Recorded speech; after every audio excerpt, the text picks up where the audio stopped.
उस रात गांव पर अजीब सा सन्नाटा छाया हुआ था।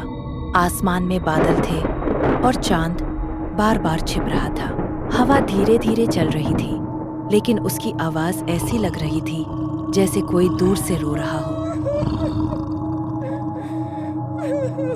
गांव के लोग जल्दी सो गए थे, क्योंकि उन्हें पता था कि आधी रात के बाद बाहर निकलना ठीक नहीं होता। सालों से एक बात सबके बीच फैल चुकी थी कि पुरानी सड़क पर रात के समय एक दुल्हन दिखाई देती है। कोई उसे आत्मा कहता था, कोई अधूरी कहानी और कोई सिर्फ डराने वाली अफवाह समझता था। लेकिन सच क्या था, यह किसी को ठीक से नहीं पता था। रवि कई साल बाद शहर से पढ़ाई खत्म करके अपने गांव लौटा था। उसे इन बातों पर बिल्कुल विश्वास नहीं था। वह हमेशा कहता था कि भूत प्रेत सिर्फ लोगों की कल्पना होते हैं। उसी रात वह अपने दोस्त मोहन के साथ शहर से वापस आ रहा था। दोनों बाइक पर थे और रास्ता लंबा था। घड़ी में लगभग 12 बजने वाले थे।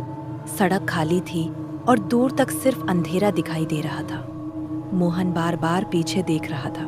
उसने धीमी आवाज में कहा, रवि भाई सुन, मुझे ये रास्ता कुछ ठीक नहीं लग रहा है, जल्दी निकलो यहाँ से। अरे पागल हो गए हो क्या तुम? कुछ भी नहीं है। रवि ने मजाक उड़ाते हुए बाइक तेज कर दी। कुछ ही देर बाद अचानक हवा ठंडी हो गई। बाइक की हेडलाइट आगे पड़ी और दोनों की सांसें रुक गईं। सड़क के बीचों बीच लाल साड़ी पहने एक दुल्हन खड़ी थी। उसका सिर झुका हुआ था और बाल चेहरे पर गिर रहे थे। वो बिल्कुल हिल नहीं रही थी। रवि ने अचानक ब्रेक लगा दिया। मोहन घबराकर बोला, अरे पागल हो गए हो क्या? बाइक क्यों रोक दी?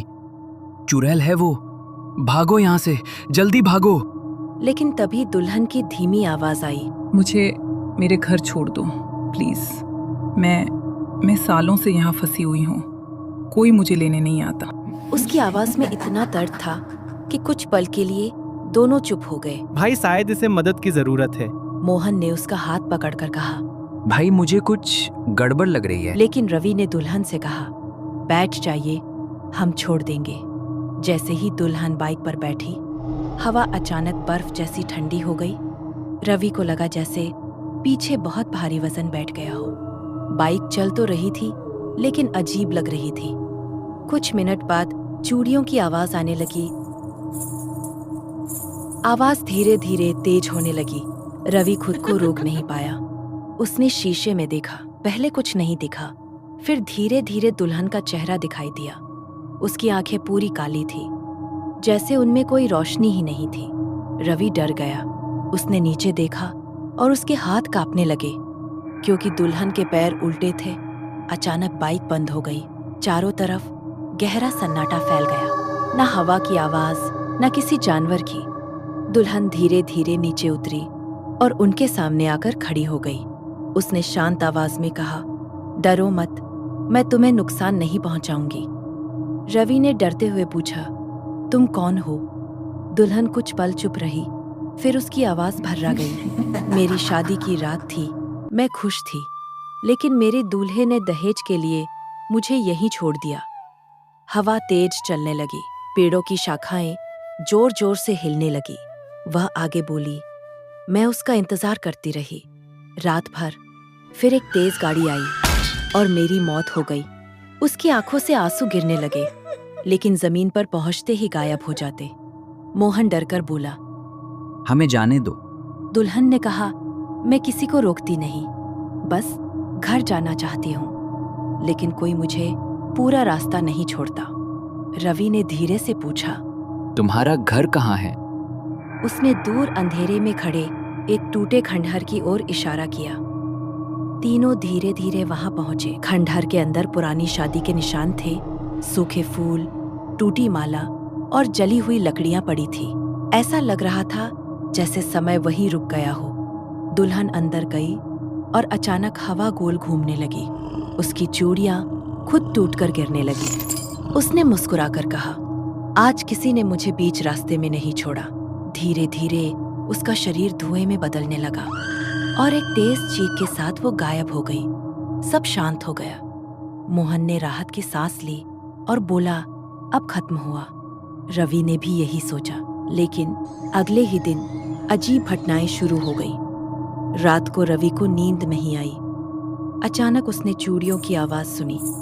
दरवाजा अपने आप खुल गया। बाहर कोई नहीं था, लेकिन जमीन पर लाल चूड़ी पड़ी थी। रवि डर गया। उसने तुरंत मोहन को बुलाया। मोहन बोला, वो अभी मुक्त नहीं हुई है। दोनों गांव के बूढ़े पंडित हरिराम के पास गए। पंडित ने उनकी बात सुनकर कहा, जिस आत्मा की मौत अन्याय से होती है वह तब तक भटकती है जब तक सच सामने न आए। रवि ने पूछा, हमें क्या करना होगा? पंडित बोले, जिसने उसके साथ गलत किया उसे अपना अपराध स्वीकार करना होगा। दोनों ने गांव के बुजुर्गों से पूछताछ की और पता चला कि दुल्हन का नाम सावित्री था। उसका दूल्हा पास के कस्बे में जिंदा था और नई जिंदगी जी रहा था। रवि गुस्से में बोला, यह गलत है। उसी रात दोनों उस आदमी के घर पहुंचे। दरवाजा खुलते ही बूढ़ा आदमी घबरा गया। रवि ने पूछा, क्या आपने अपनी शादी की रात एक लड़की को सड़क पर छोड़ दिया था? आदमी कांपने लगा। तभी कमरे की लाइट झपकने लगी। हवा ठंडी हो गई। पीछे से चूड़ियों की आवाज आई। दुल्हन वहां खड़ी थी। आदमी जमीन पर गिर पड़ा। मुझे माफ कर दो। वह रोने लगा। दुल्हन गुस्से में बोली, तुमने मुझे मरने के लिए छोड़ दिया। कमरा कांपने लगा। रवि चिल्लाया, रुको, बदला लेने से तुम्हें शांति नहीं मिलेगी। दुल्हन धीरे धीरे शांत हुई। अगले दिन पूरे गांव के सामने आदमी ने अपना अपराध कबूल किया। उसने सबके सामने माफी मांगी। अचानक तेज हवा चली और दुल्हन दिखाई दी। इस बार उसका चेहरा शांत था। उसने कहा, अब मुझे न्याय मिल गया। धीरे धीरे उसका शरीर रोशनी में बदल गया और वह गायब हो गई। चूड़ियों की आखिरी आवाज सुनाई दी और सब खत्म हो गया। कई महीने बाद सब सामान्य हो गया। लेकिन एक रात जब रवि उसी सड़क से गुजर रहा था, उसे लगा जैसे कोई पीछे बैठा है। उसने डरते हुए पूछा, कौन? हवा में हल्की आवाज आई, अब डरना मत, मैं मुक्त हूं। उसके बाद उस सड़क पर कभी कोई दुल्हन नहीं दिखाई दी।